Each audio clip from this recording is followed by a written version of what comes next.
Sebab kita nginget kalau kata Soekarno gitu kan, jas merah, jangan sekali-sekali melupakan sejarah. Itu yang pertama. Yang kedua, bangsa yang besar adalah bangsa yang menghargai dan mengingat jasa para pahlawannya. Sehingga kita jangan jadi bangsa yang kualat, generasi yang kena tulah gitu. Kita harus ingat itu gitu. Iya.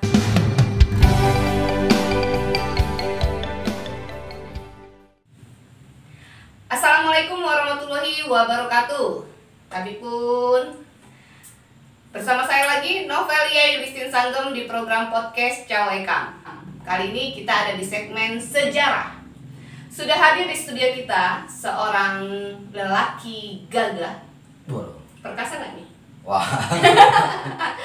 Beliau adalah ketua dari Pusat Kajian Ilmiah Sejarah Budaya Lampung atau disingkat Puskam SBL. Ya. Apa kabar Bang Yuridis? Alhamdulillah kabar wawai. Panggilan apa ini? Yuridis, Abang, Kanjeng apa? Kalau hari-hari abang sih ya. Abang ya. Dari 2001 kita dikenal sama kawan-kawan kalau untuk di lapangan gitu kan, di tengah-tengah lingkungan masyarakat lah ya. Gaul di lingkungan itu Idris Abung. Idris Abung ya. Karena Idris Abung itu penggabungan ya. Idris itu nama kakek dari ibu, Abung itu buai dari ayah. Oh, buai ayah. Jadi harus dua-duanya keangkat. Oh, Bang. Jadi Bang Idris Abung. Iya. Bang Idris Abung. Bisa jelaskan nggak sih apa itu Puskam SBL? Oh ya. Sedikit saya cerita, Puskam SBL itu mengambil nama atau singkatan ya sebetulnya, Pusat Studi Kajian Ilmiah Sejarah Budaya Lampung. Berangkat dari sebuah kegelisahan berdirinya Pusat Studi Kajian Ilmiah Sejarah Budaya Lampung. Sejak saya kuliah dari 2007, saya kan studi, program studi sejarah. Itu banyak hal yang bikin saya sedih tentang Lampung. Kenapa saya sedih? Kita bangga dengan kelampungan, tetapi ya nggak menguasai tentang sejarahnya, peninggalan-peninggalannya gitu kan. Maka berdirilah Puskam SBL. Itu terhitung kita mengajukan itu dari November ya. November 2019. Siapa-siapa aja nih yang ada di Puskam SBL? Kalau untuk kepengurusannya sejauh ini ada di 8 kabupaten kota ya. Ada di Lampung Utara, Waikanan, Pesisir Barat, Tanggamus, Pringsewu, Pesawaran, Lampung Selatan. Kita sering sharing tentang ini ya. Selain kita sharing di Puskam SBL itu sendiri ya, kita sering sharing dengan grup-grup sejarah gitu ya. Baik nasional maupun lokal. Baik sejarah itu sendiri kan kita nggak mengunci diri hanya untuk belajar sejarah nasional, tapi kita memfokuskan untuk sejarah lokal dulu deh, gitu kan. Karena selain Bang Yuridis siapa nih yang ada di Puskam SBL? Banyak, ada di situ ada beberapa tokoh-tokoh kebudayaan yang memang mereka itu include di situ, tetapi mereka sendiri mengatakan tolong jangan diekspos dulu kami. Oh gitu.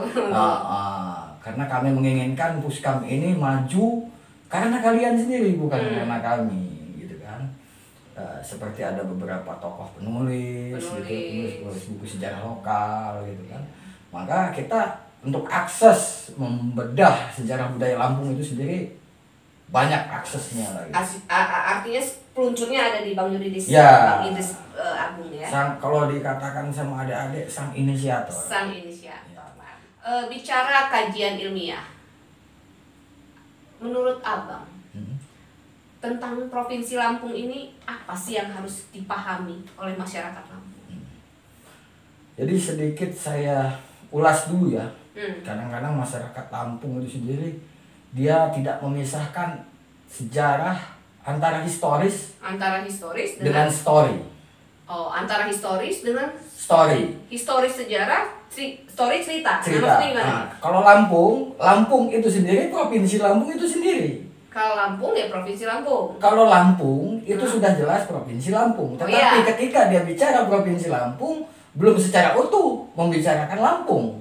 Karena provinsi Lampung itu sendiri kan berdiri 1964. Sementara Lampung itu ada dari abad keberapa gitu Oh kan. iya, periodisasinya ya. Periodisasinya. Sehingga ketika kita mengatakan Lampung itu secara utuh, tetapi ketika kita bicara provinsi Lampung artinya ada Luas, sesuatu ya? yang terpenggal. Oh iya. Gitu. Jadi kalau Lampung secara utuh provinsi Lampung. Ya. Tapi ketika bicara provinsi Lampung, Ada sebelum provinsi mungkin ada ada cerita, jauh iya. sebelumnya ada Betul, cerita-cerita ada yang cerita. mungkin bagi bukan sejarawan nggak ngerti ya. Ya. Masyarakat Jadi Lampung. kalau Lampung itu sendiri itu tertulis di dalam bab Papua, negara Kertagama, bab Tanah Jawi. Tapi kalau provinsi Lampung kan tidak tertulis di situ. Beda dia. Iya. Artinya provinsi Lampung bicara administrasi negara ya. Iya, administrasi negara. Tetapi kalau Lampung dia secara utuh. Gitu kan. Hari-hari ini, hari-hari sebenarnya sudah lama sih viral-viral soal Daswati. Sebelumnya 2014 itu juga sempat viral. Cuman hari ini lebih tren lagi tentang Save Daswati. Nah, saya lihat informasinya bahwa Puskam SBM masuk dalam bagian Save Daswati ini. Peduli Daswati, Daswati Harga Diri, Daswati Piilku. Nah, ceritain dong sedikit apa itu Rumah Daswati berhubungan dengan provinsi mungkin? Oh ya. Rumah Daswati itu milik seseorang yang namanya Kapten Haji Ahmad Ibrahim ya. Itu harus diketahui dulu sama masyarakat luas di Provinsi Lampung. Ketika kita bicara Daswati, Daswati itu merupakan akronim dari Daerah Swatantra Tingkat 1 Lampung atau yang dikenal hari ini adalah provinsi gitu. Nah, perjalanan berdirinya Provinsi Lampung itu dibahas di rumah Kapten Ahmad Ibrahim itu gitu kan. Yang hingga saat ini terbengkalai ya. Yeah. Bisa dikatakan kayak kesannya rumah hantu ya. Nah, diawali daerah Swatantra itu awalnya dibahas yang kencangnya ya. Sementara pertamanya dibahas itu adanya petisi tanggal 23 Januari 1963 yang ditandatangani oleh namanya Pak Muhammad ya saat itu ya, bersama dengan 4 orang bupati Kresidenan Lampung. Gagal gitu kan, gagal pada saat itu. Ketika dia gagal, menemui kegagalan, disambung lagi oleh seorang tokoh ya, seorang tokoh Partai Nasionalis Indonesia pada saat itu. Beliau juga adalah ketua Partai Nasionalis Indonesia atau PNI pada saat itu, Raja Shah Alam, yang kebetulan yang sepengetahuan kami berdasarkan penelusuran dan penelitian itu pada saat itu rumahnya di depan LP Lebak Budi, LP lama, peninggalan Belanda ya. Nah, pada tanggal 4 Februari hari Senin beliau itu ada acara hajatan. Kemudian beliau itu mengumpulkan tokoh-tokoh termasuk ya, Kapten Ahmad di situ bukan kebetulan, sengaja dipanggil kan. Karena mungkin Raja Shah Alam itu menilai berdirinya Provinsi Lampung itu nggak gampang, nggak mudah kalau hanya segelintir orang, tapi harus diangkat rame-rame, dikumpulkan para tokoh. Siapa pentolannya gitu kan? Sedangkan kita tahu pada saat itu adalah zaman Orde Lama, zaman Pak Soekarno, ya nggak gampang ngadep beliau gitu kan, nggak mudah ngadep beliau kan. Sementara yang diketahui oleh Raja Shah Alam, tokoh hari ini, tokoh Lampung pada saat itu yang bisa dikatakan dekat sama Soekarno berdasarkan keterangan dan bukti-bukti gitu kan. Beliau sangat dekat sama Soekarno. Beliau juga sangat dekat dan disayangi oleh Jenderal Ahmad Nasution. Dipanggillah ke situ. Di situ ada beberapa orang, hanya beberapa orang keterwakilan. Kemudian perbincangan itu diakomodir dan disepakati oleh Ahmad Ibrahim. Oke deh, kita bahas nanti di rumah kita, silakan gunakan, silakan pakai. Itu saya punya rumah di Jalan Tulang Bawang, nomor 175. Kalau sekarang nomor 11 ya, di Enggal. Dulu tentang kisah mereka yang sangat heroik, sangat sekarang. heroik. Loh, menurut saya sangat heroik, sangat heroik. Karena nggak gampang bikin provinsi pada saat itu. Dan perlu diketahui juga oleh seluruh masyarakat, bahkan masyarakat bukan hanya Provinsi Lampung, bahkan se-Sumatera itu, se-Indonesia bila perlu, bahwasanya Lampung ini adalah provinsi pertama yang memekarkan diri atau memisahkan diri, bahasa kerennya referendum, dari Sumatera Selatan, ya provinsi Lampung. Pelopor ya? Iya, pelopor. Jadi sang inisiator ini banyak, gitu kan. Kalau yang saya tahu berdasarkan bukti, alat bukti, data dan fakta, itu mereka menyebut diri mereka adalah tim 9 yang kebetulan jadi 9 partai besar ya.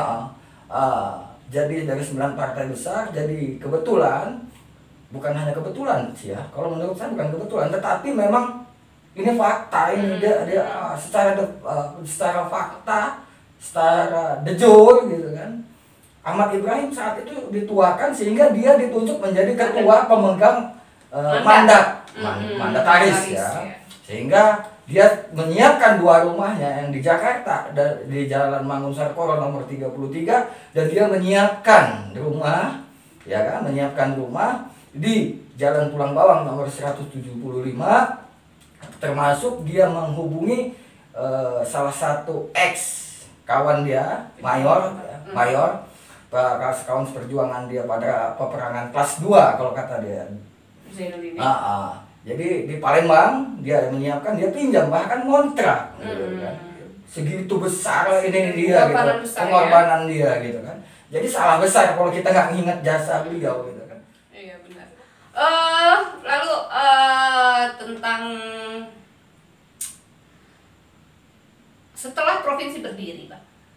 Apakah setelah provinsi Lampung berdiri telah berhasil lah tim 9 ini menjadikan daerah Lampung menjadi sebuah provinsi, apakah itu langsung jadi gubernur definitif atau ada PLT atau sebagainya yang mungkin kita nggak tahu sampai hari ini? Oke, itu yang saya tahu pada saat kita ada kesimpang siuran dulu ya. Saya sedikit cerita. Kesimpang siuran berdirinya Provinsi Lampung berdasarkan data itu hari Kamis tanggal 13 Februari 1964. Iya. Hari ini 18 Maret. Iya. Artinya ada sesuatu di sini. Iya. Mengapa 18 Maret? Gitu kan. Sedangkan berdasarkan data yang kita temuin, berdasarkan fakta yang kita dapatkan, berdirinya Provinsi Lampung itu 13 Februari 1964.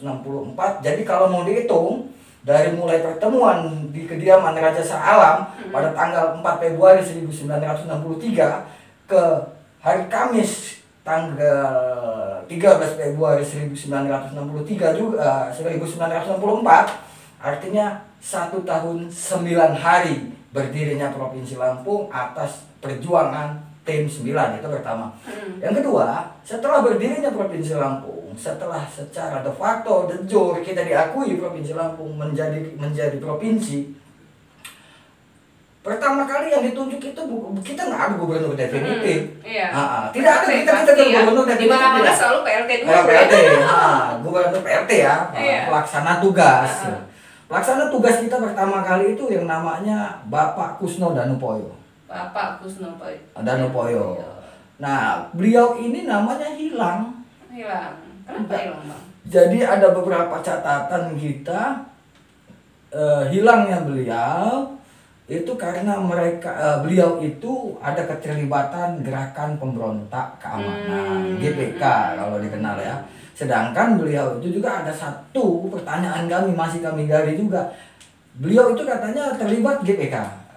Hanya 3 tahun menjabat dari 1964, 64, 65, 66. 3 tahun ya. 3 tahun dia menjabat, dia dilengsarkan karena terlibat gerakan pemberontak keamanan. Tapi ada satu pertanyaan lagi. Beliau ini adalah tanda kutip ya, salah satu keluarga cendana dari Ibu Tien Soeharto. Gitu kan, ada apa kok beliau yang digeserkan kan gitu kan. Kita juga masih meneliti itu sejauh ini apakah betul dia terlibat. Yang kita sayangkan kenapa catatan Kusno Danupoyo walaupun dia tahun juga tetap dong ditulis. Dia duguk juga. Iya, sedangkan di Quran itu kita selaku orang muslim, gitu kan. Kita selaku orang muslim itu kita diperintahkan untuk mengatakan apa yang sebenarnya. Iya. Nggak boleh kita tutup-tutupin. Sebab apa? Ketika kami beranggapan Pusat Studi Kajian Ilmiah Sejarah Budaya Lampung beranggapan dan memiliki sebuah asumsi bahwasanya ketika ada satu pembelokan sejarah, ingat, satu pembelokan catatan sejarah, maka di situ kami mencurigai, bahkan mengatakan pasti ada kejahatan kemanusiaan. Sama seperti dari 9 partai besar itu kan salah satunya adalah PANE ya. Dia adalah ketua PKI. Iya. Ketua PKI. Apapun hari ini bahwa PKI adalah partai terlarang, tapi tidak bisa dipungkiri bahwa dia merupakan bagian dari berdirinya Provinsi Lampung. Itu catatan sejarah. Termasuk ada salah satu yang harus diingat dan diketahui oleh masyarakat Lampung bahwasanya keterlibatan Manai Sopyan, bapaknya Sopan Sopyan, itu sangat kuat karena kebetulan Manai Sopyan itu ketua PNI di daerah Sulawesi, itu berhubungan baik sama Raja Salam, gitu lah. Ada punya hubungan baik mereka karena satu ideologis ya. Soal siapa namanya Danu itu mempunyai cerita bahwa dia mempunyai diduga ada gerakan pemberontakan dan sebagainya, itu cerita lain, itu cerita yang berbeda. Itu cerita yang berbeda yang seharusnya ketika kita bicara sejarah Lampung, Lampung dia disebutkan. Sebutkan dong. Kita nggak boleh tutupi. Tidak boleh ditutupi. Soal dia memberontak, itu urusan pribadi dia. Tetapi dia pernah berjasa untuk Lampung, dia harus diputulin. Nggak boleh kita tutupi ya. Begitu juga dengan yang lainnya. Itu sedikit soal Lampung berdirinya gubernur definitif. Artinya PLT itu adalah pelaksana tugas. Kemudian dia lakukan pemilihan. Akhirnya gubernur definitif kita Bapak Zainal Abidin Pangarap. Ya betul. Nah, ada satu nih menggelitik lagi nih soal Provinsi Lampung. Terbentuknya Provinsi Lampung, akhirnya ada gubernur, tentu tidak lepas dari logo. Betul. Iya kan. Nah, logo Lampung ini kan sudah berubah-ubah nih. Kalau dulu Sang Bumi Ruwajurai, sekarang Sai Bumi Ruwajurai. Nah, pertanyaan saya, menurut kajian ilmiah Puskam SBL, logo inisiator logo awalnya dahulu itu siapa dan bagaimana sih Bang?